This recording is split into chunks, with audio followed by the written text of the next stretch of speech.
Captain America Marvel cinematic universe की 5th movie है जहां भाई एक ऐसे कैरेक्टर को इंट्रोड्यूस कराया जाता है जो अपनी बीमारी की वजह से और कमजोर होने की वजह से आर्मी में जाने से रोक दिया जाता है। ये कैरेक्टर इतना इंस्पायरेशनल है जिसको देखते हुए मजा तो आएगा ही, इसके अलावा ये बहुत ज्यादा एंटरटेन भी करेगा आपको। जहां भाई इस मूवी के स्टार्ट में ही हमें एक ऐसा एरोप्लेन दिखाया जाता है जो बिल्कुल तहस नहस हो चुका होता है। एक्चुअली ये कैप्टन अमेरिका की बहादुरी होती है जिसको आगे जाकर मैं बताने वाला हूँ। कैप्टन अमेरिका की स्टोरी स्टार्ट होती है 1934 से, जब जर्मन पर हिटलर का राज था। जहां भाई हिटलर की मुलाकात होती है जॉन स्मिथ से, जो कि एक साइंटिस्ट था जिसका काम देखते हुए हिटलर इसको अपने साथ मिला लेता है ताकि उसकी मदद से न्यू हथियार बना सके। जहां भाई जॉन स्मिथ हाइड्रा नाम की एक ऑर्गेनाइजेशन बनाता है ताकि जदीद दौर के वेपन तैयार कर सके। बट इसका यह भी मानना है कि दुनिया में कुछ ऐसी शक्तियां हैं जो लाजवाब हैं, जिनको यूज करके पूरी दुनिया पर राज किया जा सकता है, लेकिन उसके लिए पहले खुद को ताकतवर करना बहुत जरूरी है। इसलिए वो 1940 में डॉक्टर इब्राहिम आर्स्काइन को किडनैप करके वो एक्सपेरिमेंट कराता है जिस सीरम को डॉक्टर इब्राहिम बनाता है।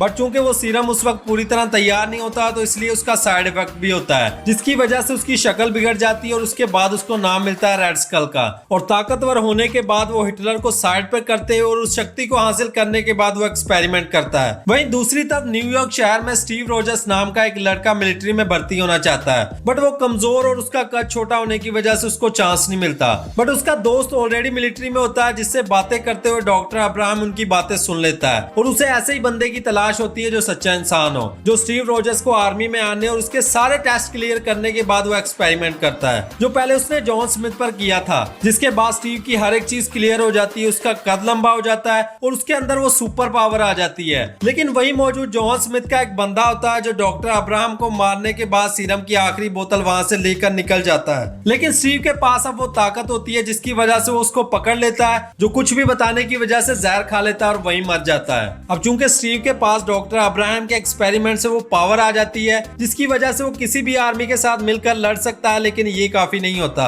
और इसीलिए जब तक वो सीरम दोबारा नहीं बन जाता स्टीव को एक और काम दिया जाता है वॉर बॉन्ड्स बेचने का, ताकि मिलिट्री की चीजें पूरी की जा सके। जहां भाई उसको नाम मिलता है कैप्टन अमेरिका का, लेकिन वो उस काम से सेटिस्फाइड नहीं होता और वहीं उसको पता चलता है उसके दोस्त बकी बॉन्ड्स का, जो हाइड्रा के खिलाफ जंग लड़ने गया था, लेकिन वो और उसकी पूरी टीम वापस नहीं आई तो वो फैसला करता है वहां जाने का। उस वक्त तो वो सबसे छुप कर जाता है, लेकिन वो बकी और उसकी पूरी टीम को वहां से निकाल लेता है, जिसको लड़ता हुआ देखकर रेड स्कल अपना खुद का गिराज उड़ा देता है और पूरी मिलिट्री की जान बचाने की वजह से कैप्टन अमेरिका को अप्रिशिएट किया जाता है और उसको कैप्टन बना दिया जाता है, जिसको अब इंतजार होता है रेड स्कल और उस साइंटिस्ट का जिसके साथ मिलकर हाइड्रा को एक्टिव किया और जहरीले वेपन्स बनाए गए हैं, जिसका पता लगाने पर वो उस ट्रेन पर जाता है। बट अनफॉर्चुनेटली वहां उसके दोस्त बकी की मौत हो जाती है। उसके बाद वो निकल पड़ता है रेड स्कल को मारने के लिए, क्योंकि भाई कैप्टन अमेरिका को पता चलता है कि वो उस हाइड्रा के जरिए न्यूयॉर्क और बहुत से मुल्कों को उड़ाने वाला होता है। लेकिन जब कैप्टन अमेरिका वहां पहुंचता है तो वो प्लेन में बैठकर निकल रहा होता है, जिसको देखते हुए कैप्टन अमेरिका उस प्लेन के टायरों को पकड़ लेता है। जिसके बाद रेड स्कल जब उस टेस्ट्रब को अपने हाथ में लेता है तो वो दूसरी दुनिया से कनेक्ट हो जाता है, जहां भाई इसको एक श्राप मिलता है और दूसरे वेरमर प्लैनेट पर इसको कैद कर लिया जाता है। बट अब एरोप्लेन में चूंकि कैप्टन अमेरिका ही रह जाता है और इसमें टेस्ट्रब क्यूब की वजह से होल भी हो जाता है, जिसके बाद वो एरोप्लेन एक ऐसी जगह गिरता है जहां बहुत ठंड होती है और एरोप्लेन और कैप्टन अमेरिका वहीं जम जाते हैं। जहां भाई 66 साल गुजरने के बाद वो कुछ साइंटिस्ट को मिलता है जो इतने अरसे के बाद भी जिंदा होता है। और मजे की बात यह है कि उस दौरान ना तो उसकी उम्र बढ़ती है और ना ही उसकी शक्ल चेंज होती है, जिसके बाद शील्ड के लोग उसको सही करने की जिम्मेदारी लेते हैं। जहां भाई कैप्टन अमेरिका के होश में आने के बाद उसको दुनिया कुछ और ही नजर आती है। बट इस मूवी के पोस्ट क्रेडिट सीन में हमें एवेंजर का कैमियो दिखाया जाता है, जो कि भाई इसके नेक्स्ट पार्ट में हमें ये सब देखने को मिलने वाले हैं। उम्मीद है वीडियो आपको अच्छी लगी होगी और कैप्टन अमेरिका को लेकर आपके जो भी सवाल है कमेंट में मेंशन करना ना भूलें और बगल में ही सब्सक्राइब का बटन है, जल्दी से कर लो यार, क्योंकि इस तरह की वीडियो मैं चैनल पर लाता रहता हूँ। चैनल को सपोर्ट करने के लिए जल्दी से वीडियो को लाइक और चैनल को सब्सक्राइब कर लो और साथ ही बेल आइकन को प्रेस करो। इसी के साथ see you in the next video, bye bye.